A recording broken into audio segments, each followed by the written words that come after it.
Welcome to my channel महिला तूफ़ान।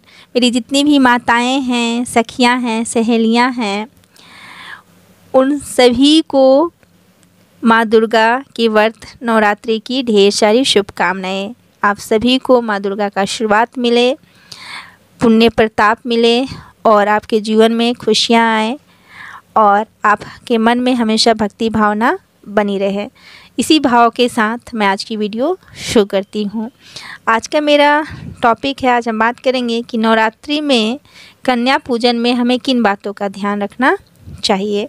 तो जैसा कि कन्या पूजन अभी जो है अष्टमी या नवमी को किया जाता है। बहुत लोग अष्टमी को कर देते हैं, बहुत लोग नवमी को करते हैं। तो 2021 में 13 डेट बुधवार दिन को आपका अष्टमी है और नवमी आपका गुरुवार दिन और 14 तारीख को है। तो इस तरह से अष्टमी, बहुत सारे लोग अष्टमी में कन्या पूजन करते हैं, बहुत सारे लोग नवमी में करते हैं। तो इस तरह से होता है। तो ये जो प्रथा है कन्या पूजन की, इसका प्रारंभ कैसे हुआ इस वीडियो में मैं आपको बताती हूँ। तो माँ जो दुर्गा है, एक श्रीधर नाम के भक्त थे जो माँ दुर्गा के बहुत अच्छे भक्त थे, उनकी पूजा किया करते थे। तो उनका कोई भी संतान नहीं था। पंडित श्रीधर जो थे उनके कोई भी संतान नहीं थे। तो इसलिए वो बहुत चिंतित रहते थे और बहुत पूजा पाठ करते थे, माँ दुर्गा की आराधना करते थे। तो उन्होंने एक दिन नवरात्रन पूजन में कुंवारी कन्याओं को बुलाया। तो इस बीच क्या हुई कि माँ जो वैष्णवी थी वो भी कुंवारी कन्या बनकर आकर बैठ गई और जितनी भी लड़कियां और आई थी, पंडित जी ने बुलाया था, श्रीधर पंडित जी ने, वो सारे जो हैं उन्हें संतुष्ट करके, उनके पूजा पाठ करके, उन्हें अच्छे स्थान में बैठा के, उनका पूजा पाठ करके, पैरों में अलता लगा के और प्रणाम करके भोजन करने के उपरांत जितनी भी कुंवारी कन्याएं थी अपने अपने घर चली गई। लेकिन माँ जो वैष्णव थी वो नहीं गई और उन्होंने उस पंडित से कहा कि आप जो है गांव के सारे लोगों को आमंत्रित करो और अपने घर में भंडारा रखो। तो श्रीधर पंडित ने वैसा ही किया। तो वैसा करने के बाद, इस तरह से पूजन करने के बाद, उस श्रीधर पंडित के घर में एक कन्या ने जन्म लिया।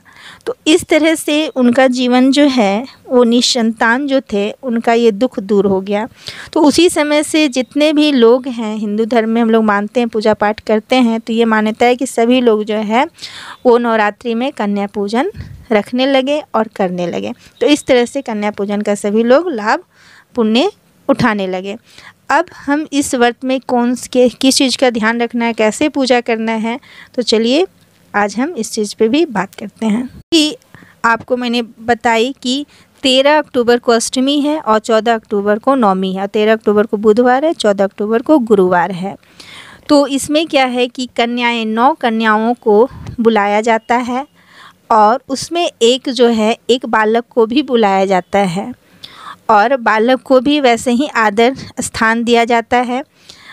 उन्हें तिलक लगाया जाता है, उनका पैर धोया जाता है, उसके बाद उनको अच्छे पकवान जो खाना बनते हुए खिलाया जाता है। माँ दुर्गा को चना और हलवा बहुत पसंद है, इसलिए उस दिन खासकर लोग चने की सब्ज़ी बनाते हैं।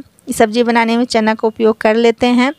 चने की सब्ज़ी बनाते हैं, खीर बनाते हैं, हलवा भी बहुत लोग बनाते हैं, मीठी चीज़ बनाते हैं और पूरी बनाते हैं, सब्ज़ी बनाते हैं। और 9 कन्याओं का पैर धोकर उन्हें स्थान दिया जाता है बैठने के लिए। उसके बाद उनके पैरों में अलता लगाई जाती है और उन्हें बहुत सारे लोग होते हैं जो कुंवारी कन्याएं को वस्त्र देते हैं। बहुत सारे लोग सोने चांदी जिनके पास जो सामर्थ्य हैं सोने चांदी के सामान भी देते हैं। चांदी के पायल दे दिए या सोना का कान का कुछ भी, मतलब कुंवारी कन्याओं को दान के स्वरूप देते हैं। बहुत सारे लोग थाली दे देते हैं, बहुत सारे लोग हेयर पिन दे देते हैं, बालों में लगाने वाला या फ्रॉक, कपड़े कुछ भी देते हैं। तो इस तरह से वो दान करते हैं, श्रृंगार की चीज़ें भी दान करते हैं। उन्हें देवी माँ समझकर बिंदी चूड़ी भी दान में दिया जाता है या उन्हें लगा टीका कर दिया जाता है। इस तरह से उनका पूजा पाठ, मतलब माँ दुर्गा का स्वरूप मानकर 9 जो कुंवारी कन्याएं होती हैं उनकी पूजा की जाती है। उसके बाद उन्हें खिला पिला कर दान दक्षिणा अपने सामर्थ्य के अनुसार देकर प्रणाम करने के बाद ही उन्हें प्रस्थान मतलब वो जाती हैं, संतुष्ट होकर जाती हैं, फिर उनसे आशीर्वाद भी लिया जाता है। तो इस तरह से 9 जो लड़कियां हैं, कुंवारी कन्याएं हैं, उनका पूजा करने का विधान है। अष्टमी को बहुत सारे लोग करते हैं, बहुत सारे लोग नवमी का करते हैं। तो इससे क्या होता है, कन्या पूजन से जो होता है कि ऐश्वर्य मिलता है हमें, हमारे जीवन में ऐश्वर्य, सुख, विद्या और मोक्ष की हमें प्राप्ति होती है। तो इसलिए ये व्रत जो है, अगर हम पूरे 9 दिन उपवास ना करके भी अगर सप्तमी अष्टमी को हम उपवास रह के और नवमी को, उसके बाद हम कन्या को भोजन कराने के उपरांत, उन्हें संतुष्ट करने के उपरांत हम खुद प्रसाद और भोजन ग्रहण करें तो हमें 9 दिनों का फल प्राप्त हो जाता है।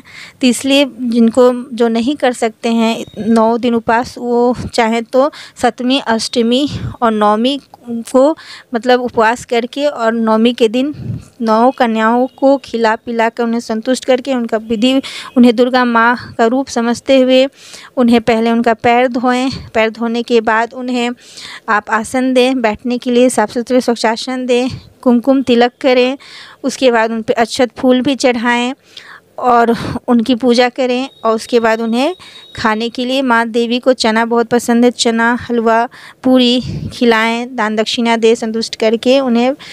उसके बाद आप प्रसाद और भोजन ग्रहण करें। तो इस तरह से आपका पूजा सफल होता है। तो इस तरह से आपको कन्या पूजन करना चाहिए और इस पूजा का पुण्य प्रताप उठाना चाहिए। तो आज की वीडियो में बस इतना ही। वीडियो अच्छी लगी हो तो लाइक करें, शेयर करें, कमेंट करें। मेरे चैनल पर नए हैं तो सब्सक्राइब करें।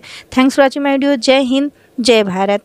और अगर 9 कन्याएं आपको नहीं मिलती है, तो आपको 2 कन्याएं या 3 कन्याएं, 4 कन्याएं ही मिलती है, तो उन्हीं कन्या को बार बार आप खिलाकर और दान दक्षिणा 9 के रूप में देकर आप इस पूजा को सफल बना सकते हैं। धन्यवाद।